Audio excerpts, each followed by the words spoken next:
नमस्कार, आप देख रहे हैं मजदूरों का सहारा और मैं हूं आपके साथ हेमंत चौहान। आइए रुक करते हैं आज की खास खबरों की ओर। बाराबंकी में योगी आदित्यनाथ का बड़ा बयान, बोले कयामत तक बाबरी नहीं बन पाएगी।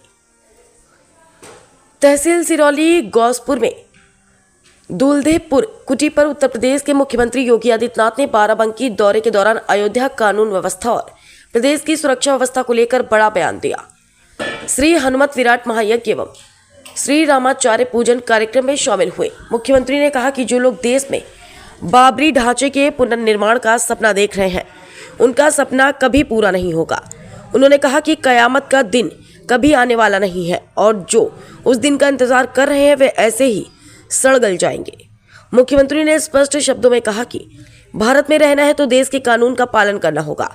कायदे में रहोगे तो फायदे में रहोगे, कानून तोड़ोगे तो जहन्नुम ही मिलेगा, योगी ने कहा। उन्होंने दोहराया कि उनकी सरकार जो कहती है वही करके दिखाती है।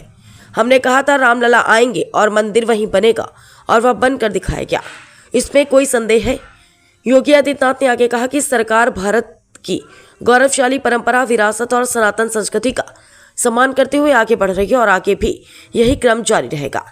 कार्यक्रम के दौरान मुख्यमंत्री ने यज्ञ मंडप में आहुति दी। संत बलराम दास ने उन्हें मखाने और लावा की माला पहनाकर स्वागत किया।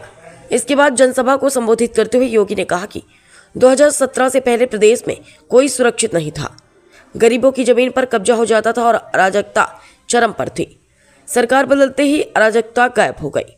आज प्रदेश में बेटी सुरक्षित है, व्यापारी सुरक्षित है और समाज खुद को सुरक्षित महसूस कर रहा है। मुख्यमंत्री ने यह भी कहा कि पहले कर्मचारियों को समय पर वेतन तक नहीं मिल पाता था, जबकि आज सभी को समय पर वेतन दिया जा रहा है और करोड़ों लोगों को पेंशन का लाभ मिल रहा है। उनके अनुसार उत्तर प्रदेश आज विकास और सुरक्षा दोनों के रास्ते पर आगे बढ़ रहा है। गौरतलब है कि हाल ही में पश्चिम बंगाल के मुर्शिदाबाद जिले के बेलडांगा में टीएमसी विधायक हुमायूं कबीर द्वारा बाबरी मस्जिद के तर्ज पर मस्जिद की आधारशिला रखने का मामला सामने आया था, जिस पर राजनीतिक विवाद भी हुआ। हालांकि टीएमसी ने इस घटना से पहले ही विधायक को पार्टी से निलंबित कर दिया था। ब्यूरो चीफ सरदार वीरेंद्र सिंह। हम लोगों ने कहा था ना कि रामलला हम आएंगे, मंदिर वहीं बन गया ना, मंदिर अयोध्या में। कोई संदेह है?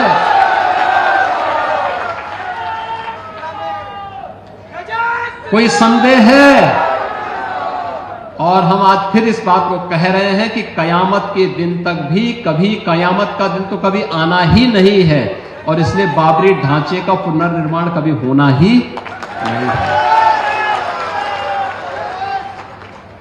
जो कयामत के दिन आने का सपना देख रहे हैं, ऐसे ही सड़गल जाएंगे, कभी वह दिन आने वाला नहीं है। और उनके सपनों को ऐसे ही हम अपनी विरासत को सम्मान देते हुए भारत की केडी सिंह बाबू की हवेली बिक रही थी। हमारी सरकार ने कहा नहीं, देश के लिए उनकी सेवाओं को देखते हुए वह बिकेगी नहीं, सरकार उसका खर्चा देगी और उस हवेली में केडी सिंह बाबू का स्मारक बनेगा। उनकी स्मृतियों को सजो करके वहां पे खेल की एक नई एकेडमी के निर्माण के कार्यक्रम को हम आगे बढ़ाएंगे। बाराबंकी का नौजवान भी केडी सिंह बाबू से प्रेरणा प्राप्त करके इस राष्ट्रीय खेल के प्रति अपने आप को समर्पित कर सके, इसके लिए सरकार कार्य कर रही है। अन्नदाता किसानों को सम्मान देने के लिए ही आदरणीय प्रधानमंत्री जी ने यहां के प्रगतिशील किसान श्री राम शरण वर्मा जी को पद्म पुरस्कार से सम्मानित करके हर किसान को सम्मानित किया था। आपके परिश्रम को, आपके पुरुषार्थ को सम्मानित किया था और यही परंपरा आगे बढ़ाने के लिए आज हम सब आपके बीच में आए हैं। आपने देखा होगा यहां के लोकप्रिय विधायक जब अपनी बात को यहां पे कह रहे थे, जब यहां पे अपनी बातचीत कह रहे थे, उस समय उन्होंने यहां की योजनाओं के बारे में गिना, कैसे 84 कोस परिक्रमा का भाग यह जनपद भी बन रहा है और परिक्रमा मार्ग बनेगा।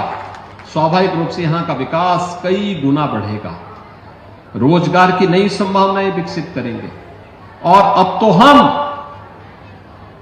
स्टेट कैपिटल रीजन SCR के अंतर्गत हम लोगों ने बाराबंकी जनपद को लिया है। बड़े विकास के कार्यक्रमों को हम आगे बढ़ा रहे हैं। बाराबंकी का नौजवान रोजगार और नौकरी के लिए बाराबंकी के बाहर नहीं जाएगा, बाराबंकी में उसे रोजगार मिलेगा। यहां के सतीश चंद्र शर्मा जी ने, सुरेश राय जी ने, यहां के जनप्रतिनिधियों ने जो प्रस्ताव दिया था, राम स्नेही घाट के पास हमारा एक बहुत बड़ा औद्योगिक क्षेत्र खड़ा होने जा रहा है। उद्योग यही लगेंगे। बाराबंकी जनपद इतनी पवित्र नदी सरयू मैया की कृपा यहां पर है। पौराणिक काल से इसका अपना एक गौरवशाली अतीत रहा है। जब एक अतीत गौरवशाली है तो वर्तमान भी गौरवशाली होगा और भविष्य को भी और भी गौरवान्वित करने वाला क्षण के रूप में बदलने का काम अब ये डबल इंजन की सरकार करने जा रही है।